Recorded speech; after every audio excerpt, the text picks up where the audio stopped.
This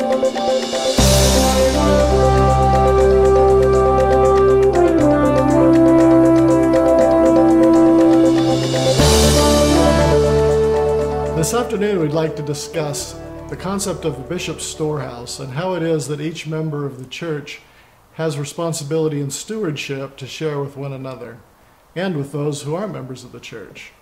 Because of the various floods and earthquakes and storms and tornadoes that seem to be hitting with increasing frequency. You know, it occurs to me that in the early days of the church, when the saints were moving to Kirtland, there were so many of them that didn't have sufficient for their means that the Lord introduced through section 42 of the Doctrine and Covenants, the revelation introducing the bishop's storehouse, and kind of spelled out for them the way that they were to provide for those who didn't have enough for themselves. And identified in verse 55, "And if thou obtainest more than that which would be for thy support, thou shalt give it unto my storehouse, that all things may be done according to that which I have said." And in our day, Bishop Burton, the presiding bishop of the church, has talked about the fact that that storehouse is more than just temporal needs. It's resources that members possess. So in reference to the welfare principles that are found in the General Handbook of Instructions, it says in section 6.13, in regards to the Lord's storehouse, "The Lord's storehouse is not limited to a building used to distribute food or clothing to the poor. It also includes church members' offering of time, talents, compassion, materials, and financial means that are made available to the bishop to care for the poor and the needy. The Lord's storehouse, then, exists in each ward.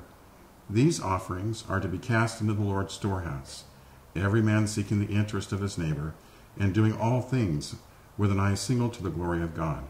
The bishop is the agent of the Lord's storehouse." Now today our bishops have needs all the time that are being presented to them by members of the church and even from outside of our wards and stakes. How do those priesthood leaders identify the resources and talents that are available to meet the needs? Well, I think that historically has been a challenge. Assembling all of that information, and the counsel that we're receiving now is to lighten the load of the bishop. And I think the best way for us to do that is to get them to be able to use the internet to log on and identify those kinds of things. Now, Brother Lutz, you've been given a specific assignment that's not only within our stake but county-wide for gathering information and emergency preparedness. Can you tell us what you're doing?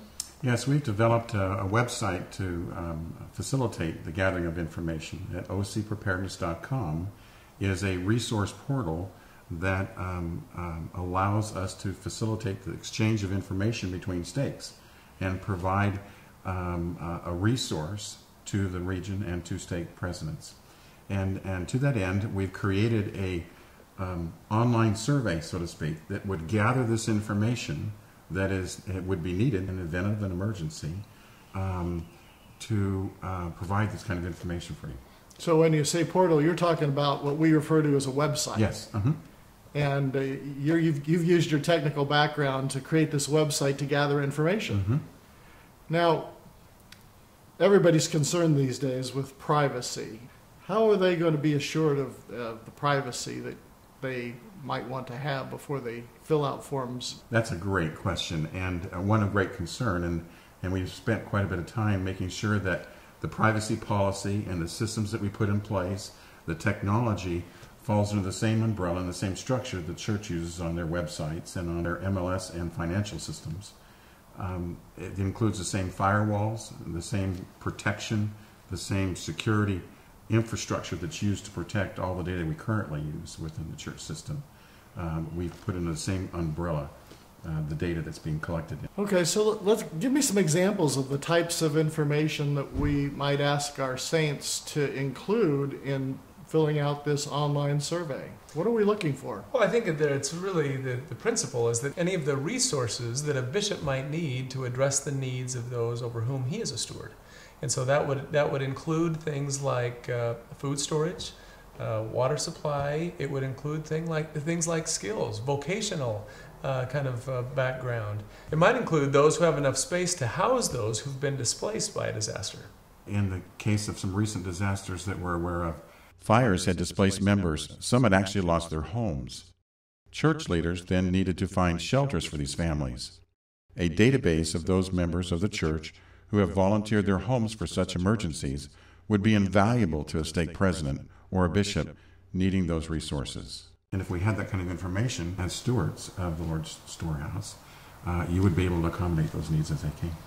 Many of us have developed professional talents that may be of some use to bishops and to priesthood leaders in various circumstances to help individual members. So, for example, there may be lawyers of many different types that have talents that right now a bishop could call upon to help in a particular situation. There are doctors, obviously, of various different specialties. And those that might be trained in CPR or in first aid, those are the kinds of things that we ought to identify? Absolutely. All of those would be resources or talents that should be at the disposal of a bishop. As you've met with the stake presidencies throughout the county, have you sensed any type of urgency to the gathering of this information? Absolutely. With every stake presidency that we've met with, there is a high degree of concern of being more prepared than we are now. We all understand that it's a process that we need to go through, but gathering that information that we need to manage this process is important, to know how many of our people are prepared. Aren't there going to be some people that are embarrassed by what the answers are and that they don't really want to go in and participate? What should those people do? I think those people need to think about that from their bishop's perspective. This is not about identifying what they have or don't have, but more about identifying what resources exist in the bishop's storehouse so that the bishop can provide for those who don't have sufficient for their needs. So what you're really saying is that our members will be manifesting their faith in their priesthood leader, their bishop or their stake president, by going on and truthfully filling out the survey and providing that information so that the priesthood leaders have the ability to analyze resources and match them against needs. Yeah, in the real spirit of consecration. But what does the law of consecration mean to us today? The principle of that law is that we will be prepared to mourn with those that mourn, to comfort those that stand in need of comfort, and to view the things we have been blessed with as a stewardship to bless those around us, or as a talent. When you use the word talent, I often remember the parable of the talents in Matthew chapter 25. Of course, we understand literally that the word talent refers to money, at least historically in the Roman Empire. But when you look at that particular parable, I'm struck by how it often is so applicable to us today. For the kingdom of heaven is as a man traveling into a far country, who called upon his servants and delivered unto them his goods. And we look at that, and it reminds us that everything that we have comes from the Lord. And those things that he has delivered up unto us really belong to him. Isn't that right? That's exactly right. And then we proceed along in the parable, and we see that there are some that are considered or labeled good for having used those talents that have been given to them. And there are also at least one that was labeled wicked, and that was because he was not in a position to share of any abundance. And the conclusion to the matter says, "For unto every one that hath shall be given, and he shall have abundance. But from him that hath not shall be taken away even that which he hath." So the Lord has given all in abundance to us as stewards over this earth and things that we enjoy in the earth. And ultimately, he needs to have stewards that are called by priesthood authority to direct the use of those resources.